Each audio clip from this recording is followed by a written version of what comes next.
Mike. We're live now. What's up, everybody? Welcome. We're back for another Wednesday night of the good life. That's right, the good life. Stu, I hear your echo, or I got this, but once I get off, I'll figure it out. We'll make it happen. Anyways, we're back, guys. Another night. Excited to be here with you. Hopefully, you joined us for the earlier pregame show that we had over on Instagram. Again, we're doing that an hour before, just so you guys get a chance to see the back end, what we do, how we talk about the topics that we're going to come up with. Again, they're all surrounded by health, wealth, love, happiness, your relationships, your mindset, what we're doing in our body, what we're doing with our money. But we want to have thoughtful conversations that add value to you, that help you out, so that you can continue to grow in your area. So again, if you're on Facebook, hit that thumbs up. LinkedIn, also hit the like on YouTube, because that's what allows people to see this type of stuff. From what I learned about the algorithm, which we don't know much about, but either way, that's what they tell you to do on these things. So welcome, gentlemen. Hello, good sir. Hey. Good to see you here. Likewise. We just spent an hour together, but now let's dive into the meat. Now, we said that we were going to start with the topic, but Stu left off with a little bit of I don't want to say a cliffhanger. It's a little bit of a open dialogue that we think maybe we can go into. I don't know. This is up to you guys. I'll throw this out to Kobi, because you were the one that had something to respond. But if you Hot don't, take. a hot take. That's right. He had a hot take. So we're open to hear your hot take. You might have to cue up the audience and give a little context. But either way, if you have a hot take, we would love to hear it, sir. Yes, sir. You know what? I would like to offer the table to good sir DJ Stu Teddy Bear. And Who told you about my name? That's my artist name, bro. That's got to come out at the right time. yeah, listen, my apologies. Put it on my tab and get back to you. I think it'll be great if you could kind of recap what you were saying, because I think it is critical. Okay. So let's see. The stage was kind of set. Chris, you had mentioned that there was a certain post where a guy was reacting in a non-favorable way to this new button that I'm not entirely familiar with at the moment. Basically, like, it spotlights, how to find Black-owned businesses. And there was something a bit jarring in that for you. And I think one of the things that we ended up taking that pregame conversation to is how exactly should, or what is the best way to handle our society moving past some racial type tension. Because obviously, I think we've all been living and paying attention to what's going on. Unless you're under a rock, there's been tension in the past couple of years, and a lot worse tension depending on what type of history you're familiar with for our history as a country and just around the world as well. Like race has been a volatile issue, not just in speech and diction, but in world policy and war and genocide and segregation. I mean, the list could go on, right? And the question is, and what I was really bringing up is, how do we best move forward as a society? How do we come together? How do we eliminate division by race and have it be much more congruent and flowing and not necessarily the most important feature of a person's life, their skin color? Now, of course, it's the first thing that we see, but are we able to move past that? Now, what I was bringing up is a quote from Morgan Freeman, where he was being interviewed, and he was they kind of warmed up the question of like, hey, you're a very, culturally successful, presumably financially successful individual, like as a Black man, especially as someone older like he was, who would have started off a little bit, before even us, the three of us were even on the planet, perhaps, is when his career would have started to take off. And theoretically, if our society is progressing when it comes to race, things should be getting easier for different types of races to find different types of success. And I think that's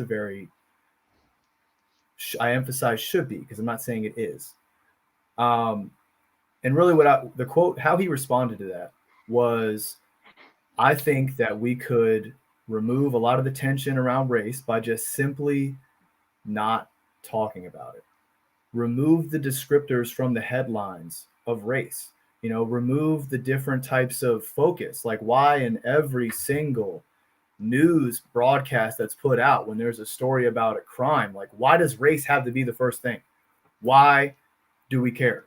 Like, why is that necessarily the first thing that's brought up? Why does it have to be, shout out Tope, why does it have to be the first thing that's mentioned? Why are there different types of images of very different natures being presented when it's one race or the other? Why is it such a focus? And his whole thing was like, I think we stopped talking about it. Allow people to lead by example for their communities, and just allow people to see that type of thing, and not necessarily have it be the very first thing you hear when it comes to a headline. Yeah. And I think there's a lot of validity there. There's a lot of stuff in that, what you're saying, that I think is very important for folks to hear. And in fact, there's a lot in there that I agree with. But for the sake of this conversation, I think I'd like to highlight a few things that I think we should consider. And if you guys would allot me a few minutes here, I want the camera on me. Oh, man. Anyway, And 100% right. Shout out to Mr. Righteous on Instagram. Absolutely. Propaganda shout out Righteous. I can't quite see it. To manipulate the minds. It's very true. We talked about the mass media and the propaganda and the powers that to control and manipulate the mind. Got it. Yeah. I think it's really important, man, because and this will take a minute to unfold a bit, because this like health is something that I've looked at for a number of years. It's actually it's actually what my degree is in, right? So it's something that I'm very careful when I speak on, because I think I'm often speaking from a space of just a different set of information. I'm pulling, and what I'm saying, not to say it's not a ranking system, but more to say, like, I realize that a lot of times, if we don't have our terms matching up, if we don't have our history matching up, if we don't have our where we're coming from matching up, we're speaking so far apart that it actually just causes more chaos than it solves anything, right? So I'm offering this as, a perspective to anybody who maybe just wants a different perspective on this. I asked the question. I think the resistance to what Morgan Freeman is saying, and not saying, I don't think he's wrong necessarily, but the resistance to what he's saying, why hasn't it happened? That's the question. Why hasn't it happened, right? I think it hasn't happened because you're talking about cultural paradigms versus individual lived experiences. And sometimes those things match up and sometimes they don't. What do I mean by that? Morgan Freeman, that's great for you to say, brother. But I live a different experience every day. Right? So how do because for what he's saying to happen, we all have to come to an agreement, I believe, relatively around the same time, and agree to drop all of this in our language, in our legal system, in our history, in our society. And what I mean by that is, you can't tell me for a second that we haven't created a context in which the way that you look doesn't dictate your quality of life. It definitely influences. Now, whether it dictates step by step how it goes, no. But I think we would all agree that it influences our quality of life. So then if it influences my quality of life and my quality of life goes boop as a result, yeah, let's drop everything. I got it. I agree with that. Let's drop everything right where we are. Because for me, it makes my quality go whoop. And why do I want to keep talking about it? That's no benefit to me. Right. But I want to keep talking about it if it does the opposite. So this is where I go to individual experiences. And I think it's always so interesting because this is right around the time where people love to pull the Morgan Freemans of the world, the Will Smiths of the world. Look at him. He did it. But he's not me. You know what I mean? He's not me. So I just want to, I think it's important if we're going to do this topic justice to look at all perspectives and to look at to consider all that we can. Because I actually think it's not even appropriate for us to just do one conversation on this. I think it's that deep and that important and penetrates into all areas of life to that level that we cannot do it justice in 1 hour. But and for me, I think it's that important that we take the time to break this down because it is causing a lot of turmoil in where we stand, right? But the question then has to also go to, well, what is this thin race that we even talk about? And I would suggest that for us to even just drop it, right? We all have to be at the same agreement. Let me just stop there. Would you guys agree on that? That for us to say, okay, now we're done. Let's move forward and let's stop talking about it. Let's stop harping on it so much. All of us have to be in a maybe not 100%, but we have to get to a level of agreement for that to even work, right? Would you guys agree with that? To clarify, okay. We would have to get to a specific level of agreement that philosophy of dropping it would work in order for us to even begin the idea of dropping the topic. Is that what you're talking about? We have to get to we have to all elect to actually take that on. We all have to, I can't say, okay, I'm dropping it, and then the rest of the world is saying no, right? Half of the world can't say we're dropping it, and the other half says, because then we're actually in the same hole of like division. Yeah. You see what I'm saying? This is where I'm getting at.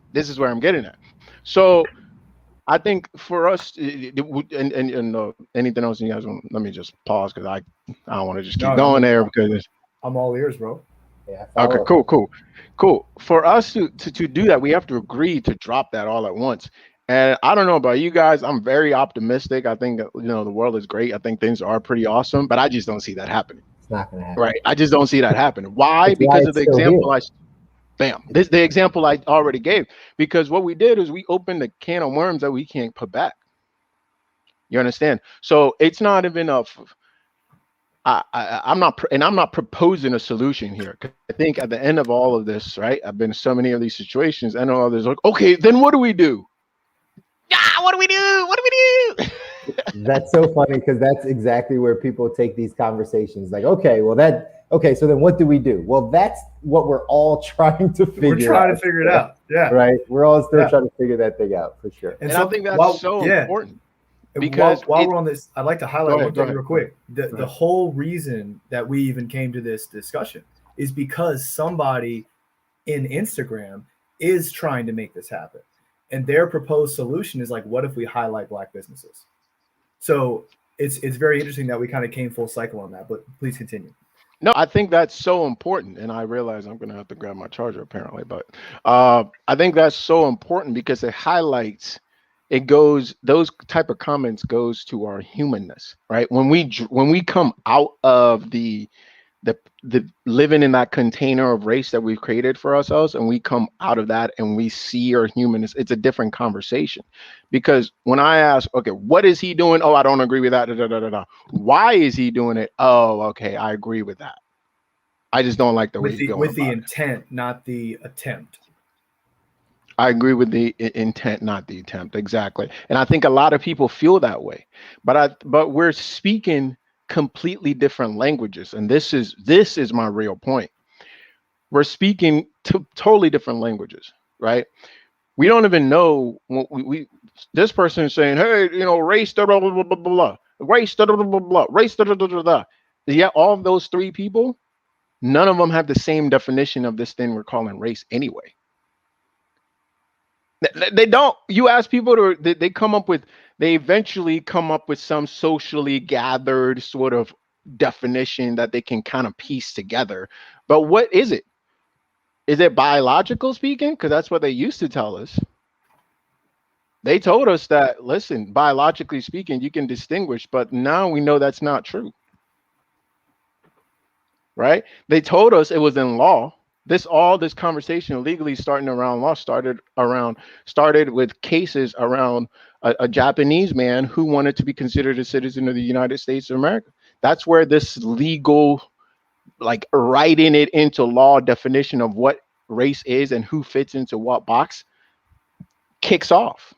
And legally speaking, after that, it's been case after case after case after case that the entire fight is around what box do you fit in. You can't. That's pretty hard to just drop. You know what I mean? Like we're talking like I know of about 8, maybe more Supreme Court cases that deal with this, where we're literally defining what box humans fit in, and then all of a sudden we just drop all of those. We still operate on a lot of those, by the way. So it impacts our life. Like the box that I check impacts my life. You know what I mean? And then not just that, we got to look at, I touched on the science a little bit. I touched on the legal piece a little bit. And then he touched on the historical piece a little bit, where you realize too that like, okay, sure, this race thing, we can't even agree on what it is. And most will now realize that it's constructed and completely made up and reinforced anyway. But it still kept my great grandparents from getting a house for 2 or 3 generations. That's still real. How do I just drop that? You know what I mean? So I think I just want to point that out. And then not only that, man, when we also look at, so 4 things, final thing you look at, when you look at the game of race, because if it's not biological, meaning that it doesn't distinguish, and let me finish this up when I come right back because of my computer about to die. I'll grab it like two minutes. Go for it. What's funny is on that section of race, I heard Dr. Claude Anderson say one time, like the reason they call it a race, somebody's got to win. It's an actual race. Like there's nothing in our language. Like our language is really powerful, right? Yeah. Like these are the things that we just take in as words, but like it's a race. It means there's winners and losers. That means somebody wins, somebody loses. Like it's a race, right? And so those types of things, I think we have to be aware of, like when it comes to even how we're talking about it and what the language is. And that's why we can't just drop certain things. Like this was constructed for there to be winners and losers. It's so interesting you just said that, because the moment I heard you say that, I just Googled, like, you know, why is it called race? And there's so many different things that just came up here, man. Like a lot of stuff that Kobi was just talking on, like biological myth, social reality, just it's not about skin color. Yeah. Then what is it about? So I'm curious, Kobi, like, you know, given your experiences and the amount of time you've spent really diving into this topic, how would you define race? So this is something that kind of taps into the solution piece of it, in that we're looking for something that's clear cut. But the truth of the matter is the definition of race has evolved and been molded to fit whatever those that have power want it to fit, period. Right. Biologically speaking, right? Go ahead, Chris. No, I said that's just a very good point. I think that's spot on. That's spot on. The definition has evolved according to what they want us to believe about it. I think that has a lot to do with it. That was great. And it's literally evolved legally. It's evolved, like historically speaking. It's evolved like science speaking, right? This all dives into, it all kind of merges and molds with the eugenics movement, right? So it's all this mad rush to biologically define what are their differences, to the point in which they're actually making stuff up, like making up data that didn't exist. Surprise, surprise. This is something they do in science, by the way, you know. Science. Yeah. I think it's so critical. And the last thing I was going to say, I think it's really important to look at race from all those different places, because that's where it comes from. It's this fictitious thing that's been created. And then how was it I missed one. Religion. religion, right? Because some people in their gut heard this whole thing about race. They heard this thing about race and they were like, I don't know. I think, I think he's just like me. Like I think she's just like me. Like I kind of like them actually. Why do I have to be what? That doesn't make any sense to me. Then they go to church.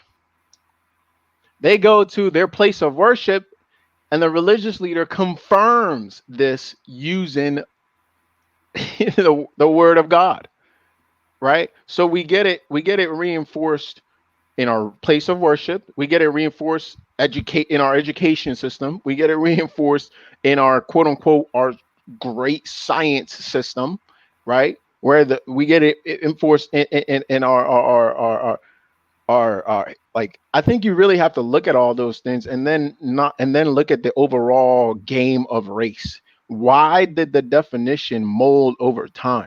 Definition mold over time because we want to keep the result the same. In the game of race, where biologically speaking, race just means that I cannot procreate with you because we are not of the same race. Clearly, that's not true of humans. Clearly, that's not true. So we can end the conversation right there. So we clearly are not using a scientific definition of race at all. But in the game of race as created, somebody always wins and somebody always loses. And usually they're the same characters. What do you mean by that? The same characters? In the game of race, like within black a country, loses. Let me be clear. Let me be clear. Let me be very clear. In the game of race is designed so that black and the darker, the worse, right, loses, and the lighter, the better wins. Because you guys got to remember, right? Let me bring a little bit of international perspective. This thing goes beyond. It is probably one of the greatest exports, and what I mean by that is race as a construction then being used as justification for slavery is an export of the United States of America. That did not exist. Slavery existed, but not race-based slavery. That didn't exist. So being written into law that based on characteristics that continue to change over time as I need them to, right? Based on that, your offspring's opportunities in life are dictated. And again, this is where I push back on Morgan Freeman piece a little bit, because for a long time that did dictate what you had access to. No questioning that like we can disagree on everything that came before, but like it's pretty difficult. It's pretty difficult when you literally have redlining, gerrymandering, like very obvious things here, right? Lynching, like real stuff took place. I think if you, and I'll pause it there because I want to hear what you guys think on what I just said here, but if you take a Morgan Freeman line, by the way, I want to rephrase this. I have in the past. Okay, I'm not like saying the dude is wrong, and I'm also not saying he's right. I'm just saying consider this in addition to. If you take that, then I think you also have to acknowledge that the level of healing that needs to be done for the individuals who feel traumatized to move on clearly hasn't taken place. And before that's done, I can't go to my lady and be like, I get that you're upset that I didn't show up for our date, but can we move on? Yeah. Something has to happen. Some healing has to take place, right? It's a conversation.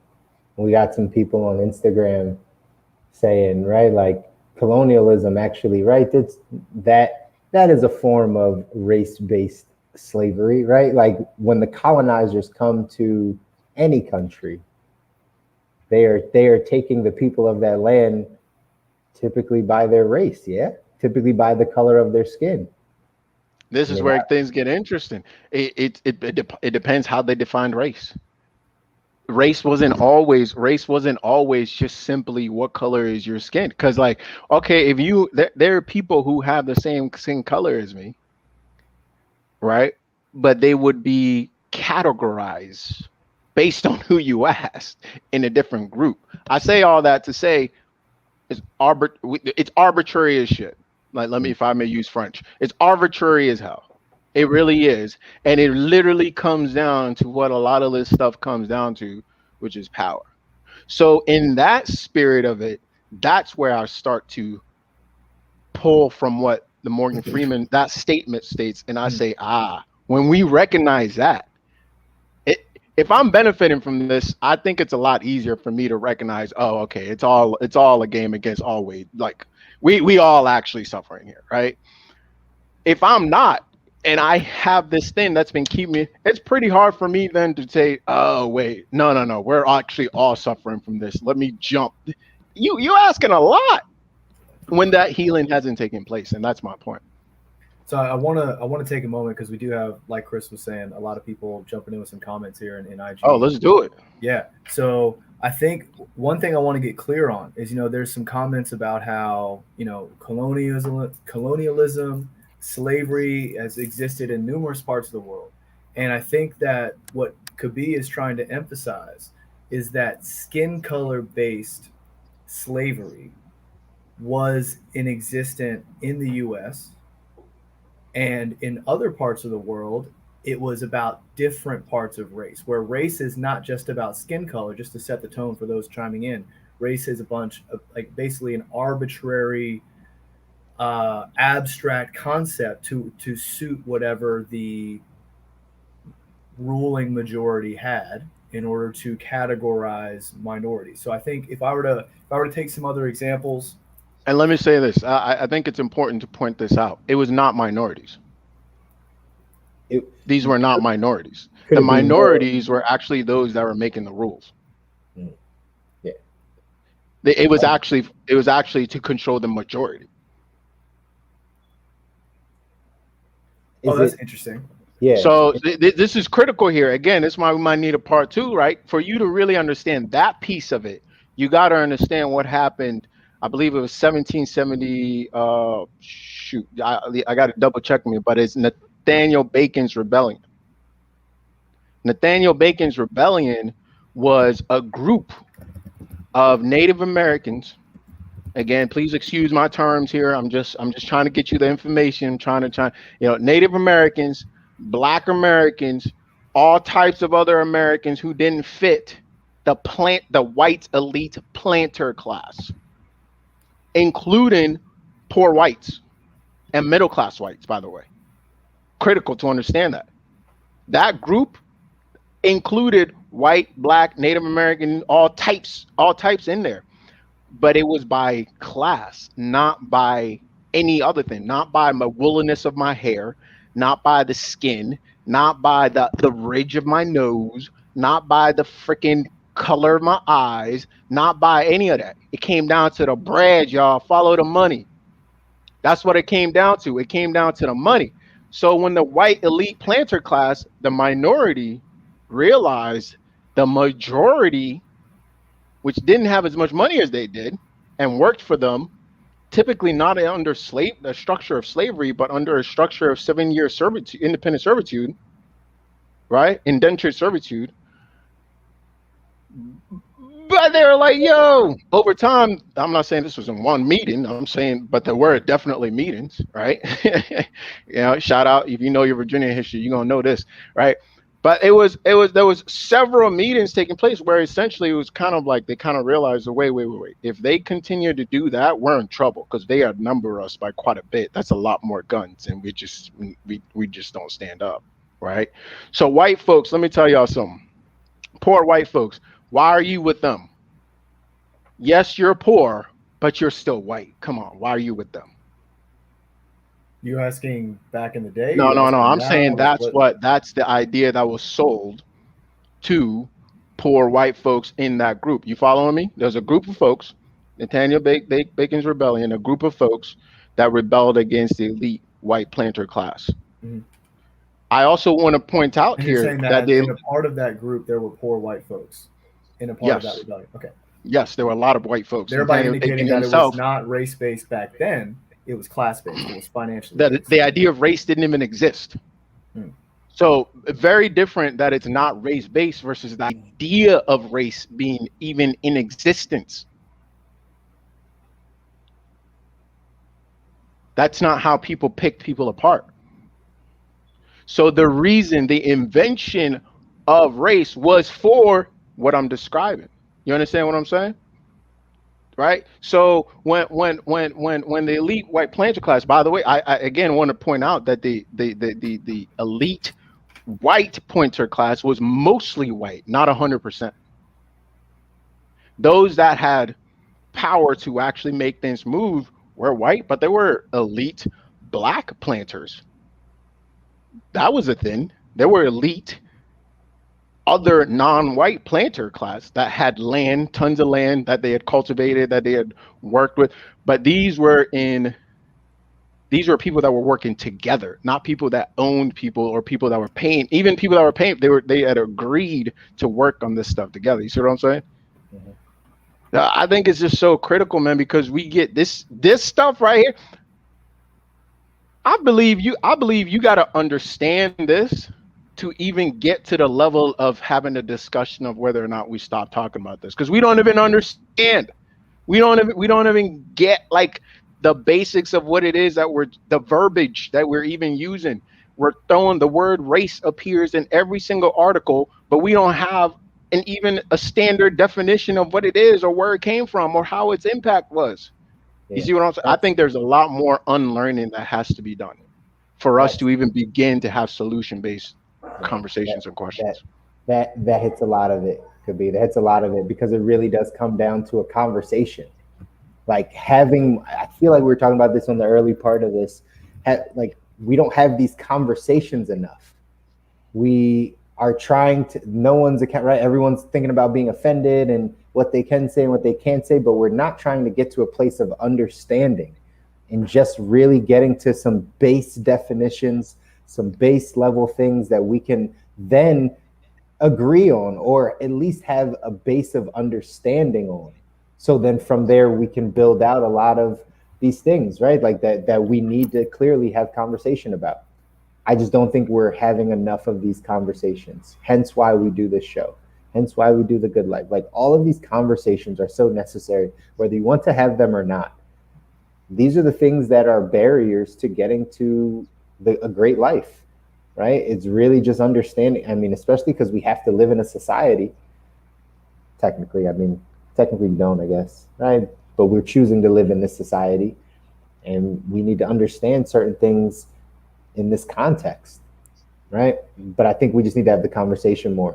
There's a lot that can be said. You just said a lot, right? Like that needs to be processed for myself, for people that are listening that maybe don't understand fully the path that you just went, just understanding some of the origins, some of the history of racism, of what race is, right? Just even those things. Again, before we could drop the conversation, that's why obviously we took some time to go into it, because I think this type of stuff is incredibly important. Yeah, important. I think I was black for a very long time before I ran into this information. All right. I lived like I was too old. And what I mean by that is, like, again, I always point, I'm a student of history. And it took me like 21, I don't know, 22 years to encounter a set of books that told me a slightly different set of information that makes a lot more sense.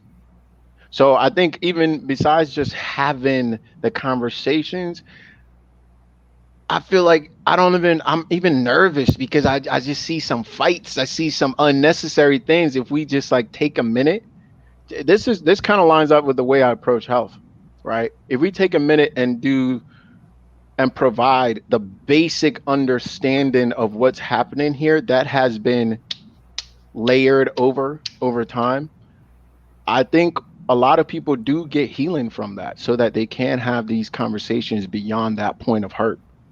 And a lot of people do get released from that, from the white guilt side as well.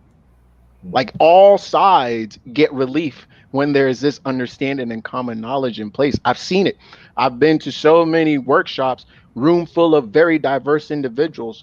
When they can come to an understanding and create a set of rules of respect, understanding, compassion, etc., but with some understanding, like you can't just walk in the room with all types of ignorance, and just because you're bleeding rainbows and unicorns, that you think you're going to have an effect. That's not going to work.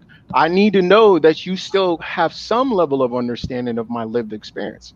Yeah. Some, not, you don't need to be all the way there, but some, right? And I think this is where we come back to the individual versus undoing global paradigms. Yeah, I wanna jump in here. There's a lot of things that we've talked about, and right now, what you're kind of alluding to is how the past couple of weeks we've gotten into this terminology of like the fundamentals, like the 101 level, the 202 level, and I think that what we are beginning to get into here is beyond the 101 level understanding of race, like different types of things like understanding that race is not just a skin color, because I think at a very like perhaps I don't know if we would classify this as 101 or less than that, but because for me personally, this has been a very enlightening like conversation because I had always thought of it like that. I mean, that's how it's presented in our media, etc. It's one of the interesting things that's kind of come up as we talked about this is this whole idea of teaching critical race theory, which I really hadn't spent much time focusing on.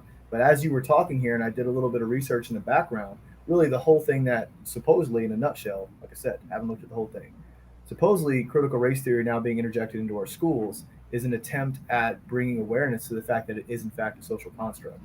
So that's a very interesting heading because that's not how it's been portrayed to me in by overhearing it in conversation. And that's how most people are not are don't want to hear about it, right? Like they're taking it as like this is an attack on, right? Their, I don't know, their freedoms, teaching their kids about racism or whatever, right? Like they feel, but in a nutshell, that's it. Like we've been taught one way in this country for almost ever, right? Forever. So like bringing in new information, why, if it's true, right? We're not making things up. I'm sure the people teaching critical race, they're not trying to make things up, but the people that are giving pushback maybe don't even want to understand that there is a different side. Yeah, and it may not even be a want. It may just be they're not even aware, like, because I'll tell you what, like when you first hear like, okay, they're going to teach this thing called critical race theory, the way that's described based on all of my learnings from 20, what am I? Oh my God, 29 years on this planet. Right far. From 29 years on this planet, like I have been somehow influenced to believe that race is about skin color. Now, when I first hear this idea of critical race theory, I think so they're just going to talk to us about how skin color affects people differently, and all of a sudden there's like all these triggers going off like, wait a second, that sounds like it could go down a whole rabbit hole. But if you begin to listen to a little bit of what Kobi's talking about, how race has evolved over time to suit the needs of a minority, trying to overwhelm some type of group of, I guess, a majority and divide them in that type of way, which is why, once again, I want to point out, anytime you feel like somebody's trying to divide you from another, be aware of that sensation, because that's what we're kind of getting into here, where race, and I'm going to try and paraphrase a little bit about what you were saying, Kobi, because you have such an intense level of knowledge on this that I very much like to try and wrap it up in a bow for others like us that have not necessarily spent as much time diving in. So to me, basically, race is not so much about skin color or about any particular one trait. Race is about whatever someone can try and lean into to take advantage of a situation to divide people for their own gain. How'd I do? I think that's pretty much it. Because let me give you this example, that like a litmus test, right? Could we do with race what we've done with eye color? Well, could we do with eye color what we've done with race? Just with skin color, straight up, just that alone. Okay. Any physical trait, anything? It could literally, and that's the whole point, right? If you go around the globe, what you're gonna find is people that range from lighter skin color than Stu to darker skin color than me, and every shade in between. Mm-hmm. You will find that. And where we get into this is the litmus test here. Fit those people into categories. How do you do that? What strategy do each of us use? This we could put this out like this. Some could be some interesting content, but put In it what out and context? Like day-to-day life? What do you mean? what category, what bucket of race would you place those individuals in? What box? Because we have like what we only have a handful of boxes, but every skin color from whiter than you, lighter than you, to darker than me exists on this planet. Where do we draw the line? What box do they fit in? At what hue Yeah. do you? That's where you start to realize it's all silly. It's all subjective. It's all subjective, right? Like it's because there would be 8 million boxes, and that can't Now happen. we've agreed that it's not subjective. We operate as if it's real. Mm-hmm. Hence all of our issues. We operate as if this is a real thing, but you can't deny that the effects and the impact is not real. Yeah. The effect Chris, and impact is real as I feel hell. what you're saying there, Chris. Like it is subjective when you look at it from that perspective, but we are taught and educated to believe that it is objective. And something else that I find very interesting about this, this image always sticks out. It was a young like kind of like light skinned guy, and he had like this whole like sticker or whatever, and like he was trying to compare like which one of these colors of skin tone do you match up with, and that's how we figure out like what it's like. Wait, what? Like, are we gonna start doing that with eye color? And one thing I want to point out here is an opportunity. There's actually an episode of a show called Rick and Morty where they dive into this. Now, I love this show because this type of show, ladies and gentlemen, you might find it to be an adult cartoon and maybe you don't like that. But it is a show about getting you to ask why we do things the way we do in society. There are tons of different ways out here. If you want to start to ask why about your situation, expose yourself to people and shows and programs like The Good Life, like Rick and Morty, like tons of other things out there that get you to look at your perspective on the world differently. Now, in this episode, they basically started a race war over the different types of nipples people had. But they like sold you on it. You were like kind of bought in. Like, how the fuck? Like, yeah, of course. Like, there's no way that guy could be on. It was like ridiculous. And the whole thing is to point out this very same concept that Kobi is talking about.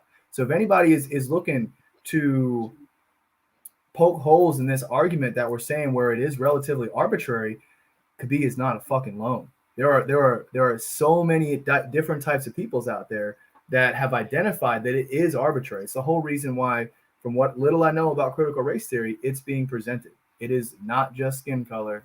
It is arbitrary. Begin to ask why. Let me say this. I think we got to be careful when we use big terms like critical race theory because it's so loaded. What I'm saying is not necessarily critical race theory. I don't know what the hell critical race theory is. Yeah. Yeah. It's just right. What I do know is the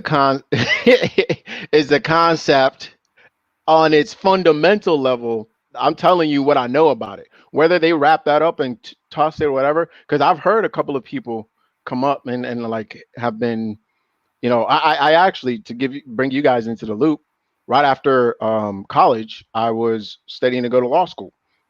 So, one of the things I was considering studying in law school was critical race theory. Right. So I looked into it a little bit, but I was still unclear because we got to recognize here, especially places of indoctrination, higher indoctrination. They're very crafty at layering things to look like something that it's not.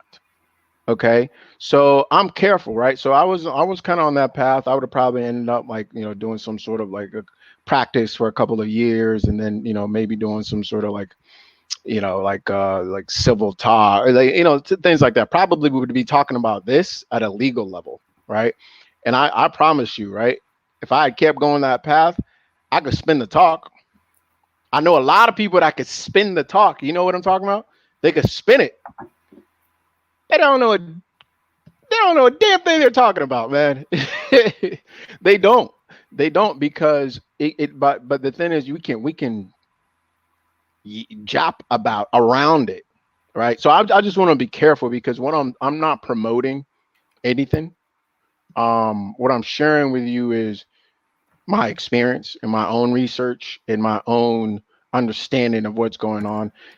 to perhaps inspire anybody that hears this to take this opportunity to dig a bit deeper. And I think that's what you're saying as well, Stu, is like challenge your established way of looking at the world, your paradigm. See if you can take a step back and say, I don't know about this.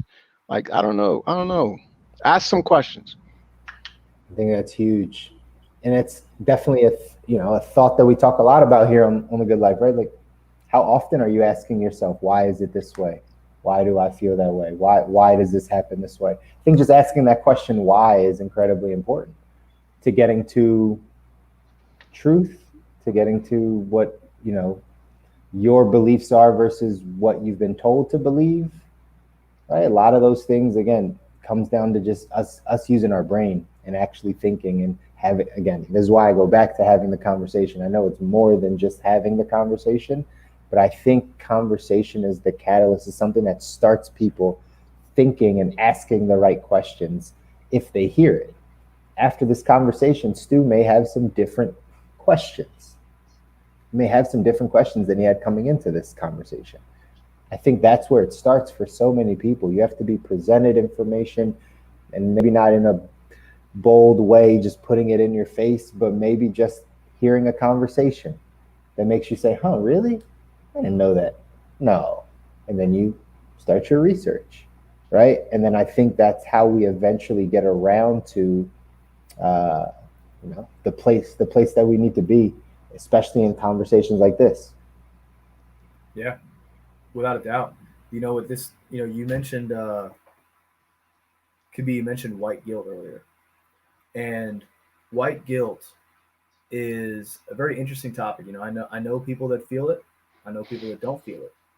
I know what I do know about it is it reminds me of this sensationalism that we seem to have in modern day society, where the moment somebody says something, if you relate to the header or if they've sold it well to you, kind of like what you're getting at here, all of a sudden you're on that team, and that team, you'll stand behind it.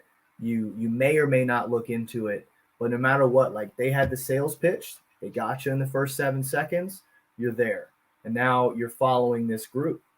And I think that no matter who you are, no matter what your race is, by whatever traditional or perhaps atypical definition you want to call it, just take a moment, like whatever quote unquote side or organization or party or movement, whatever it is, just open yourself up to try and doing a little bit of research about what's in the fine print. And because there's so much like fine print, especially when it comes to law. I mean, we've only just begun talking about this thing that is critical race theory, but it is so complicated. Like they're teaching our kids this stuff. And like there's a lot of people that are like going into school board meetings and like totally throwing their hands up in arms. And my question is, how familiar are you with the content? Whether you're on the same side of it or whether you're on the opposite side, like how familiar are you with the details? Or are you just taking whatever it is at face value? Because then you're just being swayed. So Yeah, I agree with that. And we're taking mental shortcut. We're being cognitively lazy, right? We're being lazy, and so we want. This is why I always pump, and I've been in so many situations where it's like, this guy could be like, you just you always just like, nah. But I think it's important for us, especially when these things are so big, right, to be. You can't say out of the same mouth that you want solutions for these things, yet you're careless about how you go about it, right? Yet everything is a joke, right? Oh, why? We can't laugh about it. You can, but like you're always laughing about it, and that's all you ever do, right? So then, what do you actually want a solution, or do you just want to laugh about it, and that is your solution, which is totally fine as well, right? But we're kind of fooling ourselves a little bit. I think we're being careless, right? We don't take the time to do our research beyond what we're told. We don't take the time to have to put down our guards and have conversations like this. I can speak on this stuff because I've been in so many rooms where I made myself uncomfortable so that I could understand this stuff on a deeper level. so that I could hear different experiences from individuals in my now I ain't gonna lie to you, right? Like in high school, middle school, some of that was forced at first, right?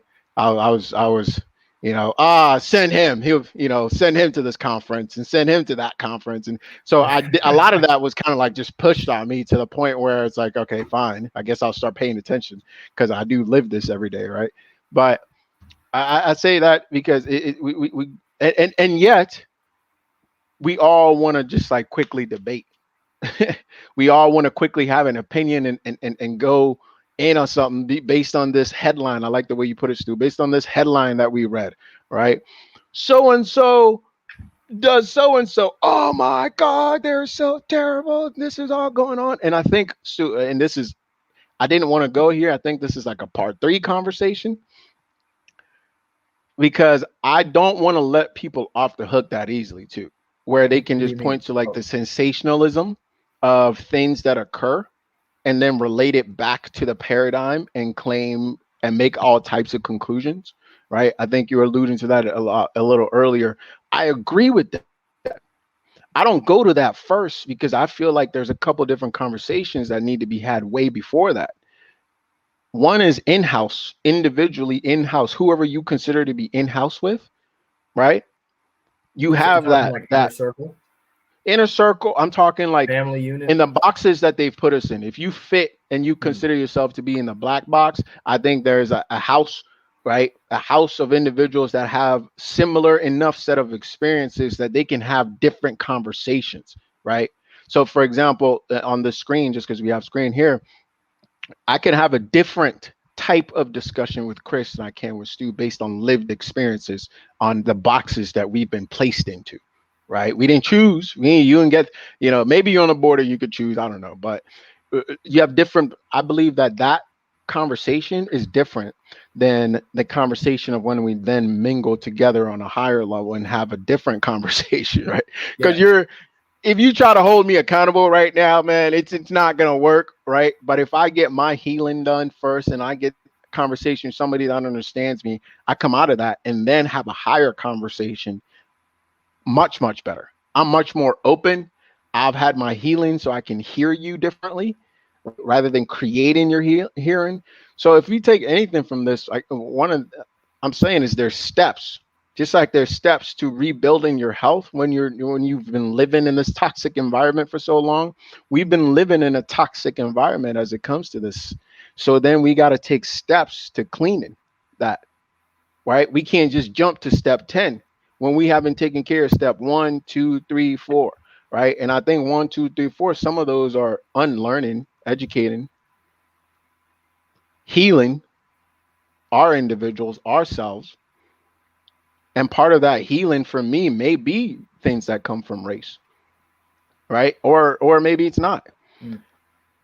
And then garnering enough of the same conversation or words, right, or language, so that we can have a much better understanding and discussion on these topics. Yeah, I think that's just the first 3 steps. For sure. I think one thing I want to jump in with is just for individuals. Like, I do think starting in house makes a lot of sense. For the most part, that ends up being the environment we typically grow up in. I think you may have been a bit of an exception with that, but at least you had your family unit. But what I would like people to be aware of is while you're having these in-house conversations, remind yourself that there is a potential for that to be an echo chamber.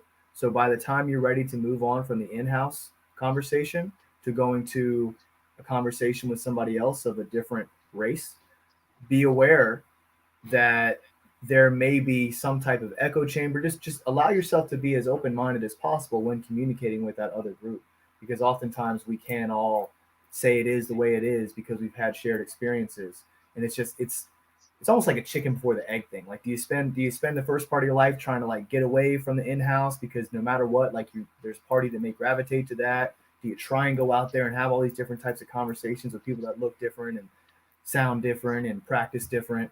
But I definitely like what you're saying. Like, at the end of the day, what we agree on fundamentally is have the conversations with the people that have the things in common as well as the people that don't. Yeah. And I'll to just real quick before you take it home, Chris. I think it's important to distinguish that it's steps, right? So it's a timing thing. Okay. For some folks, this is why I say start. You can start in house, but listen, there's some things that my mom can tell me, my brother can tell me that you guys will never be able to tell me, and I hear it the way that I hear it with love. You understand what I'm saying? So if that healing, this is what I'm saying, healing is what does that transformation where I don't have to think about what I'm tiptoeing and whatever because I'm speaking with freedom, full self-expression, authenticity, and full intention, but yet I'm still responsible for my words.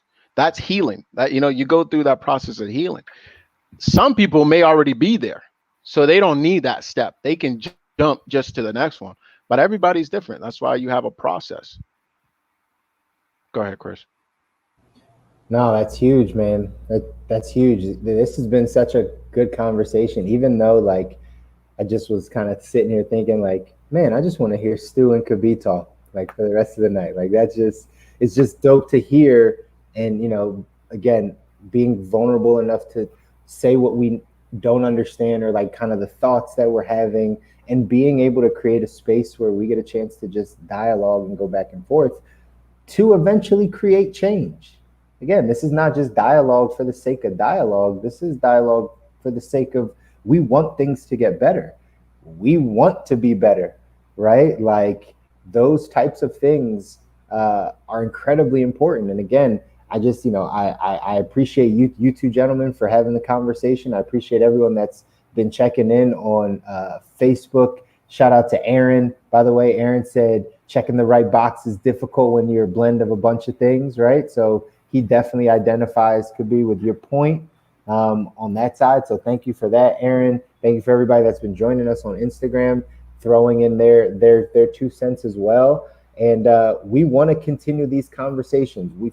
I firmly believe that the more that we can have these types of conversation, tonight happened to be on race, really breaking down some bottom barrier type of like the basic level of entry to definitions of things and how this actually shapes how we continue to move, how we think about things. I think these types of conversations around things like race, but also around the topics we talk about around our health, just breaking things down to those base levels of like, what is it that we can agree on that needs to be improved or that we need to focus on? Same thing around our money, same thing around our relationships, same thing around our actual mental well-being and fulfillment in life.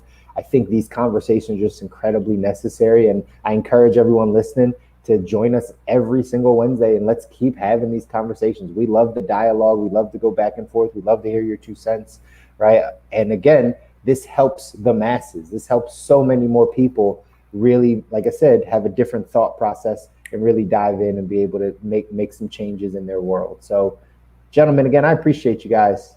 I appreciate you, Chris. Absolutely. Absolutely. And for everybody that's out there listening, again, share this with a friend. Do what you got to do to get this in front of some people. But we're going to be back here every single Wednesday. Again, we're doing the pregame hour before from 7 to 8.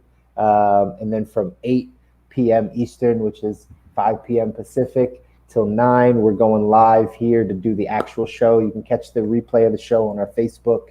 You can catch it also on our YouTube page. But either way, we want to keep this conversation rolling, okay? So until next time, guys, we're going to sign off for the good life. We'll come back. Maybe this deserves a part 2, part 3. We'll figure it out as always as we come back next week, all right? All right, guys. Enjoy the rest of your night. Keep living the good life, guys. Take care, y'all.